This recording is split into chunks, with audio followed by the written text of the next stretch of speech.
اگر وہ 300 ہیں تو کیا ہوا؟ ہم 1000 جنگجو لے کر جائیں گے اور ان کو تباہ کر دیں گے. آج فیصلہ ہوگا کون حق پہ. آج مسلمانوں کا خاتمہ ہوگا. آج ان کا نام و نشان بھی اتریں گے.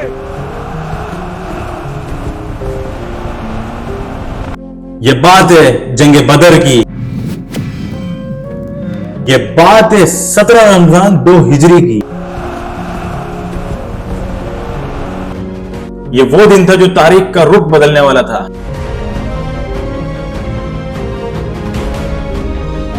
حق اور باطل کے درمیان فیصلے کا دن آ پہنچا.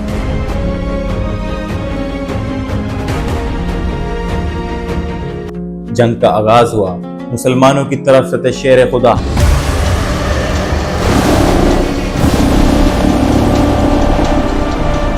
حضرت علی، حضرت حمزہ، حضرت عبیدہ رضی اللہ تعالی عنہ آگے بڑھے اور پھر جاؤ نکلو مکہ سے. تم لوگوں کی یہاں کوئی جگہ نہیں. آج کے بعد مکہ میں تمہارا کوئی گھر نہیں.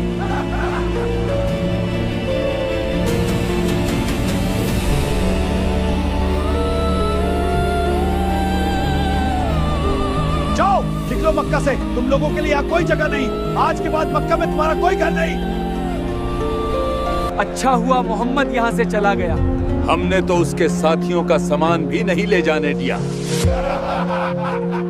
اپنا سر زمین پہ چھپاتا ہے اور سمجھتا ہے لوگ اس کی بات مان لیں گے. اس کے راستے میں کچرا ڈالو تاکہ یہ چل نہ سکے. ابو سفیان کچھ دنوں میں شام سے لوٹنے والا ہے. بہت سارا تجارتی مال لے کے. اس مال میں محمد کے ساتھیوں کا بھی مال ہے. یا رسول اللہ، رمضان کا مہینہ ہے اور ہمارے حالات بہت کمزور ہیں. ابو سفیان شام سے لوٹ رہا ہے اور اس کے پاس ہمارا بھی مال ہے. بس ہم مدینے کی سرزمین سے گزرنے والے ہیں. سب ہوشیار رہنا، کوئی بھی خطرہ ہو سکتا ہے.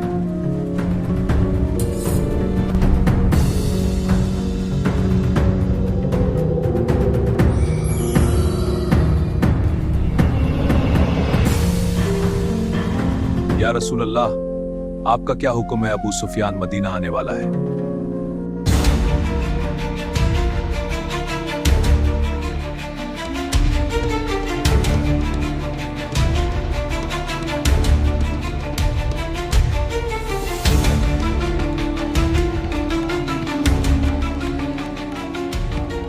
آج ہم ایک ایسی جنگ کی کہانی سنیں گے، ایک ایسی رات کی جسے قیامت تک یاد رکھا جائے گا.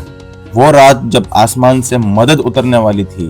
ذرا تصور کریں، رمضان کی ایک بہت خاموش رات تھی. صحرا کی ریت اب ٹھنڈی ہو چکی تھی اور اوپر آسمان لاتعداد ستاروں سے بھرا ہوا ہے. اور اس سناٹے میں زمین پر تھے صرف 313 مسلمان، بھوکے پیاسے اور ہاں روزے کی حالت میں. اور ان کے ٹھیک سامنے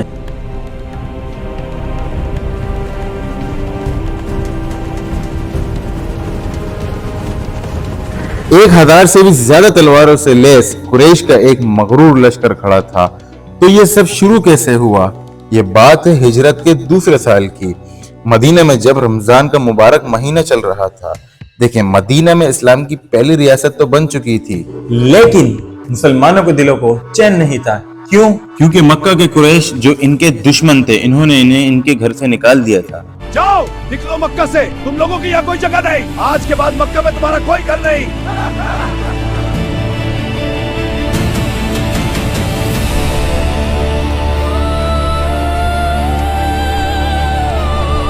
جاؤ نکلو مکہ سے. تم لوگوں کے لیے یہاں کوئی جگہ نہیں.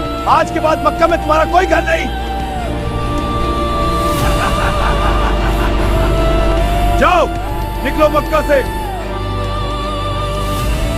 ان کا سارا مال، سارا اسباب، سب کچھ چھین لیا تھا. پھر ایک دن اللہ کے رسول صلی اللہ علیہ وسلم نے اپنے صحابہ کو اکٹھا کیا اور انہیں بتایا قریش کا ایک بہت بڑا تجارتی قافلہ شام سے واپس آ رہا ہے.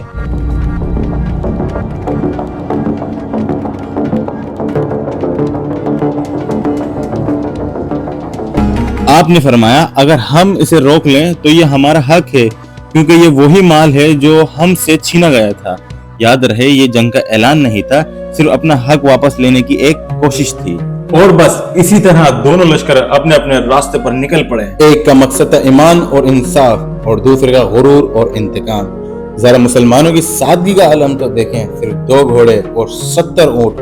بس حالت یہ تھی کہ ایک ایک اونٹ پر 3 صحابی باری باری سوار ہو رہے تھے.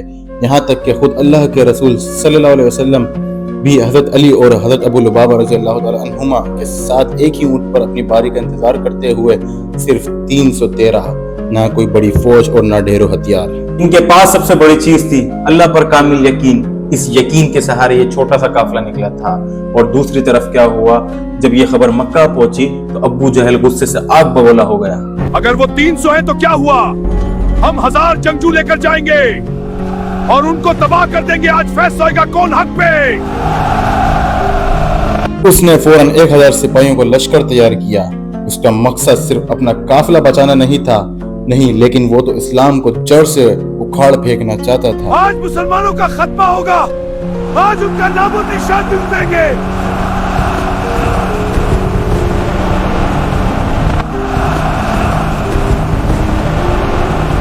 اور مسلمان روزے کی حالت میں تھے اور صحرا کی شدت کی گرمی. وہ چلتے چلتے بدر کے مقام پر پہنچے. یہ ایک چھوٹا سا علاقہ تھا جہاں کچھ کنویں تھے. تب ایک صحابی نے مشورہ دیا اور مسلمانوں نے ان پانی کے چشموں پر قبضہ کر لیا. یہ ایک بہت بڑا اسٹریٹجک قدم تھا کیونکہ جنگ میں پانی سے بڑی کوئی طاقت نہیں ہوتی. اور اب ہم 17 رمضان سے ٹھیک پہلے والی رات میں داخل ہو رہے ہیں. اور آج جب زمین پر تو مکمل خاموشی تھی لیکن آسمانوں پر فیصلے ہو رہے تھے. صحابہ تو تھک کر سو گئے تھے لیکن اللہ کے رسول صلی اللہ علیہ وسلم ساری رات جاگتے رہے. آپ صلی اللہ علیہ وسلم ایک درخت کے نیچے کھڑے ہوئے اور رو رو کر اللہ سے دعا کرنے لگے. اے اللہ، اگر آج یہ مٹھی بھر جماعت ختم ہو گئی تو اس زمین پر کوئی عبادت کرنے والا باقی نہیں رہے گا. اسی رات پھر آسمان سے ایک مدد اتری، پہلی مدد اتری، اور اسی رات ایک ہلکی سی رحمت کی بارش ہوئی.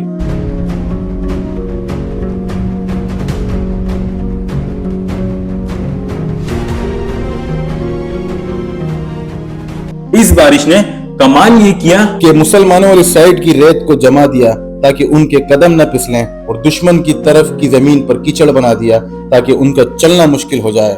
کیا ہو رہا ہے؟ زمین پوری کیچڑ بن گئی. کھڑے لینا بھی مشکل ہو رہا ہے.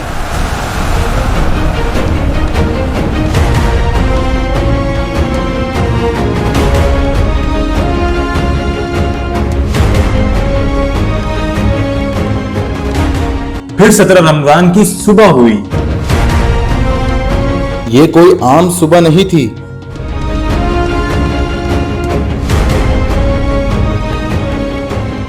یہ وہ دن تھا جو تاریخ کا رخ بدلنے والا تھا.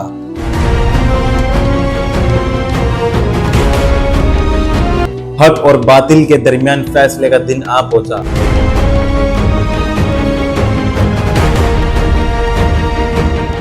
جنگ کا آغاز ہوا. عرب کے رواج کے مطابق یعنی پہلے انفرادی مقابلے میں قریش کی طرف سے ان کے 3 سب سے بڑے بہادر نکلے، عتبہ، شیبہ اور ولید. ان کے مقابلے میں مسلمانوں کی طرف سے شیر خدا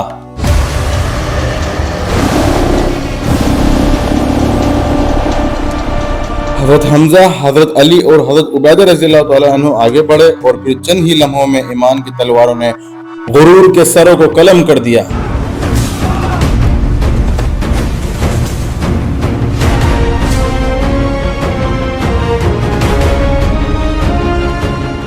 یہ مسلمانوں کے لیے ایک زبردست نفسیاتی جیت تھی. جیت ہماری ہو رہی ہے. اللہ ہمارے ساتھ ہے.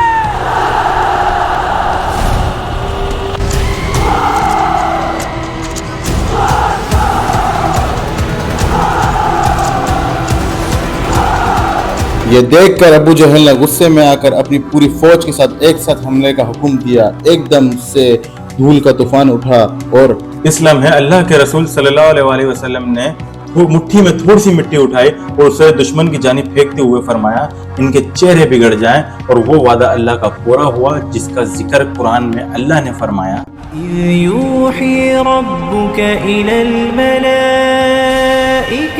أَنِّي مَعَكُمْ فَثَبِّتُوا الَّذِينَ آمَنُوا سألقي في قلوب الذين كفروا الرعب فاضربوا فوق الأعناق واضربوا منهم كل بنان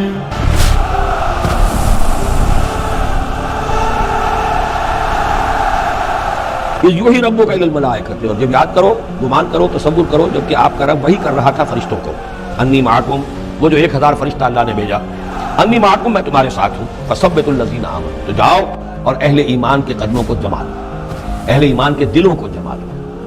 سألقی فی قلوب الذین کفروا الرعب، ان قریب میں ان کافروں کے دلوں میں رعب ڈالوں، ان پر دہشت طاری ہو جائے گی۔ فاضربوا فوق الاعناق، پھر مارنا ان کی گردنوں کے اوپر جیسے چاہے، واضربوا منہم کل بنان، اور مارنا ان کی ایک ایک پون پر۔ یعنی یہ کہ جب کسی شخص پر کوئی شخص دہشت زدہ ہو جائے تو اس کے اندر قوت مدافعت نہیں رہتی، پھر گویا کہ وہ جو بھی حملہ آور ہے اس کے رحم و کرم پر جدھر سے چاہے چوٹ لگائے، جدھر سے چاہے مارے۔ صحابہ کرام نے یہ منظر خود اپنی آنکھوں سے دیکھا۔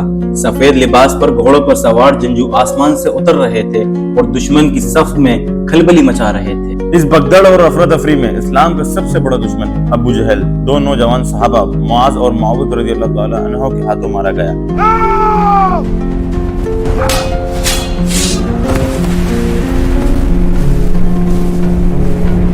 جیسے ہی وہ گرا، قریش کے لشکر کا سارا غرور، ساری ہمت وہیں خاک میں مل گئی اور پھر جنگ ختم ہو گئی۔ لیکن یہ صرف ایک عام فوجی جیت نہیں تھی، یہ اس سے کہیں بڑھ کر تھی۔ اللہ کی طرف سے ایک ایسی نشانی تھی کہ خود اللہ یوم الفرقان یعنی حق اور باطل کے درمیان فرق کرنے والے دن کو قرار دیا ہے۔ اعداد و شمار خود اس کہانی کو بیان کرتے ہیں۔ ایک طرف مسلمانوں کے صرف اور صرف 14 مسلمان شہید ہوئے اور دوسری طرف قریش کے 70 بڑے بڑے سردار مارے گئے اور 70 ہی قیدی بنا لیے گئے۔ یہ بات بالکل صاف تھی، یہ فتح ہتھیاروں کی نہیں، اللہ کی مدد کی فتح تھی۔ یہ رمضان کا مہینے کی برکت تھی اور ایمان کی طاقت کا ایک کھلا واضح ثبوت۔ آج بھی 1400 سال بعد جب بھی رمضان کا مہینہ آتا ہے تو بدر کی وہ ریت ہمیں جیسے پکارتی ہے، وہ ہمیں ایک ہی سبق یاد دلاتی ہے کہ سچا ایمان دنیا کی ہر طاقت سے بڑا ہے۔